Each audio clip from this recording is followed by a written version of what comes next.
বাবা কি উঁচা উঁচা দালান দেখছো, ঢাকা শহর বলে কথা। রাস্তাঘাট এত পরিষ্কার, মনে হয় রাস্তার মধ্যে ভাত ঢেলে খাওয়া যাবে। এই এটাই মনে হয় ভাইয়ের বাড়ি। দাঁড়া, ওইটা ওইটা পড়ো পড়ো।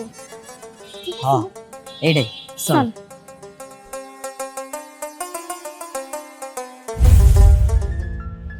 ভাইজান, ভাইজান, কে? আসসালামু আলাইকুম। ওয়ালাইকুম আসসালাম। কি ব্যাপার, তোমরা কে? তোমাদের তো চিনলাম না। আমরা শিপু আমার বড় ভাই, আমি তার ছোট ভাই, আর এটা আমার বউ। কি? শিবু তোমার বড় ভাই মানে? এই মা, এই ছোট লোকের বাচ্চাটা কি বলছে? ছি ছি ছি, এর গাও দিয়ে কি নোংরা গন্ধ বের হচ্ছে। আর এই শরীর নিয়ে ও আমার বাড়িতে আসছে পচা খাবার নিয়ে, পচা সবজি নিয়ে।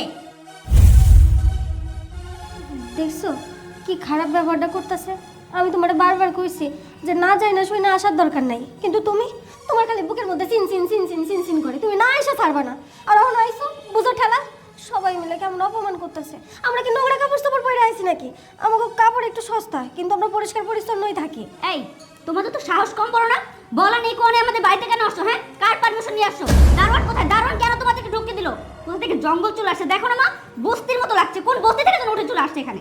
দেখেন আপা, আপনারা আমাকে চিনতে পারবেন না, আমি সেটা জানি, কিন্তু শিপু ভাই আছে না, উনি তো আমার ভাসুর, উনি আমাকে চেনে। ওনার একবার ডাকেন, ডাকলেই বুঝতে পারবেন যে আমরা কারা। আমি বুঝতে পেরেছি, নিশ্চয়ই ও গ্রাম থেকে জানতে পেরেছে যে আমাদের জামাতা এখন অনেক বড় লোক। এই কারণে ও ভাই সেজে এই বাড়িতে এসেছে আমাদের টাকা পয়সা নেওয়ার জন্য, তাই না? আমার জামাইকে টাকা পয়সা নিয়ে একদম ফকির বানানোর জন্য এখানে এসেছিস? তার মানে ভাইজানের শাশুড়ি আম্মা, মায়মা, মায়মা আমার বড় ভাই শিপু, আপনি আমাকে চিনতে পারতেছেন না।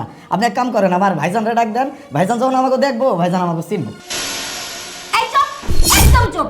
কিসের ভাই? হ্যাঁ, ছোট লোক যেন কোথাকার। এই, তোর চেহারার দিকে তাকিয়ে দেখেছিস? তুই কিনা হবি আমার জামাতার ভাই? কখনোই না। সব মিটছে না এবার, চলো। আমি ভাইজানের লগে দেখা না করে যাম। কি? ভাইজানের সাথে তোকে আমি দেখা করাচ্ছি না? যা, যা বলছি, যা আমার বাসা থেকে। এই মা, কি হইছে? কে? এই তুই কে রে? আরে দেখো না, এই ছোট লোকের বাচ্চাটা এসে বলছে তুমি নাকি ওর বড় ভাই। কি ভাই? আমার ভাই? না না, আমার কোনো ভাই নেই, আমি এক বাবার এক ছেলে। এই তুই আমার কিসের ভাই? ছোট লোক কোথাকার? ভাইজান আমার চিন্তা শোনা, আমি তোর ছোট ভাই আলী।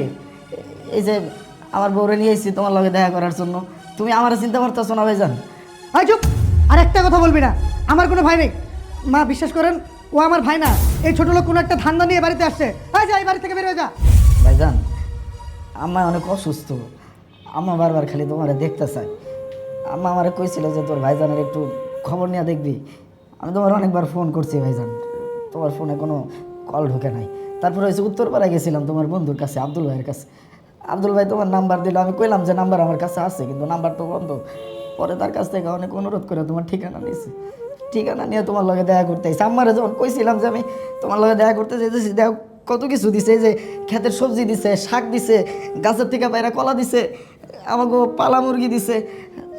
ভাইজান তুমি একটাবার আমার লগে চলো, আমায় তোমার অনেকবার দেখতে চাইছি। আর কিছু লাগবো না, তোমার জন্যই আইছি এই জায়গায়। হ ভাইজান, আপনার ভাইয়ের কথা একটু শুনেন।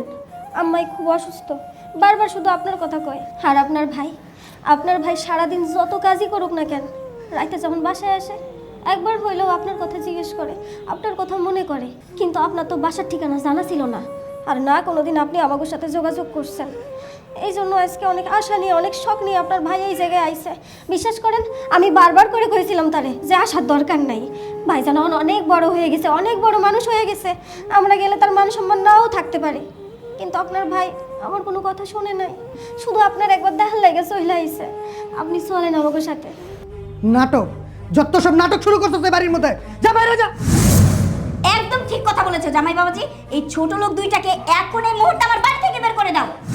কি হলো, তুমি এখনো চুপচাপ দাঁড়িয়ে আছো কেন? দাও, এই দুটাকে ঘাট ধাক্কা দিয়ে বের করে দাও। এই কি ব্যাপার? এখনো দাঁড়ায় আছিস কেন? বাইরে যা। কখনো দাঁড়ায় থাকবা? সব সাথ মিটছে না, ওখানে ওই জায়গায় দাঁড়ায় আছো। চলো বাড়িতে, চলো চলো। এই কি দাঁড়ায় আছিস কেন? বেরো। চলো। ভাই ওটা ঠিক আছে ভাই। কি হইলো? এমনি মন খারাপ করে বসে থাকলে হইব? বাড়িতে যাইতে হইব না? বাড়িতে তো যাওয়া লাগবে, কিন্তু যাওয়ার মতো টাকা তো আমার কাছে নাই। যা হিসাব করে আনছিলাম, ঢাকা শহরের যে এত গাড়ি ভাড়া, এত জায়গায় টাকা পয়সা লাগে এটি তো জানতাম না। সব টাকা তো শেষ হয়ে গেছে। এখন বাড়িতে কেমনে যাবো কিছু বুঝতেছি না। ভাবছিলাম ভাইজান রেলো এক লগে যাবো, টাকা পয়সা যা লাগে ভাইজান দেখবো। ভাইজান তো আমার চিনলই না, দূর দূর করে বাইর করে দিল। শোনো, মন খারাপ করো না, যা হওয়ার তা তো হয়েছে। তোমারে তো আমি আগেই কইছিলাম, আমার মনে হইতেছিল যে এমন কিছু একটা ঘটবে। ঢাকা শহরের মানুষ মনুষ্যত্বহীন হয়, এগো বেশি এটা মায়া কাজ করে না। তুমি মন খারাপ করো না, একটা না একটা ব্যবস্থা তো করতেই হইব। কারোরে তো চেনেও না যে তার কাছ থেকে কোনো সাহায্য নিবা। কিছু বুঝতেছি না, যাইতে তো আর কম টাকা লাগবো না, এতগুলো টাকা। আলিফ, তুই ঢাকা শহরে কেমনে আর এখানে বসে কি করতেছস? কি হইছে? ভাইজান, আমার বড় ভাইয়ের বাড়িতে আইছিলাম, অনেক কষ্ট করে খোঁজ পাইছিলাম যে বড় ভাই ঢাকা শহরে থাকে। ঠিকানা নিয়ে ভাইয়ের বাড়ি পর্যন্ত গেছিলাম। ভাইজান আমার চেনে নাই।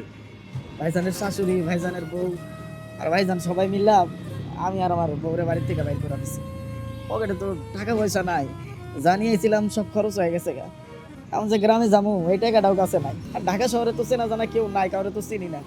কি করুম কিছু বুঝতেছিলাম না, তাই আমি আর আমার বউ জায়গায় বয়া রয়েছিলাম। কিন্তু তুমি ঢাকা শহরে, আমি আমার কথা কি কমু?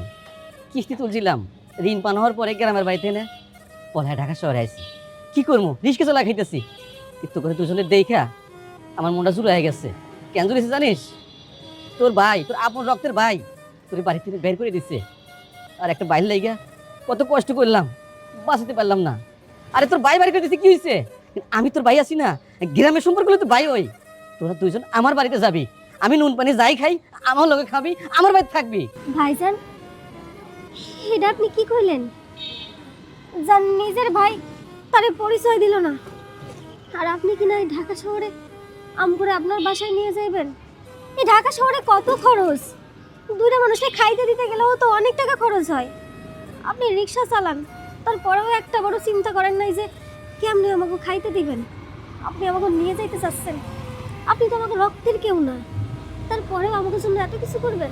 বোন রে, সব ঠিকই কইছো, কিন্তু যার ভাই নাই সেই বোঝে ভাইয়ের মর্ম কি। আমি তো তোমাকে বাইরের মতো, আমার বাড়িতে চলো, কোনো সমস্যা হইব না, তোর কোনো কথা শুনবো না। আমি নুন পানি যাই খাই আমার লগে খাবি, আমার লগে থাকবি, যে কদিন মন চাই সেই কদিন থাকবি। চল চল চল, কত কিছু নিয়ে আইছে।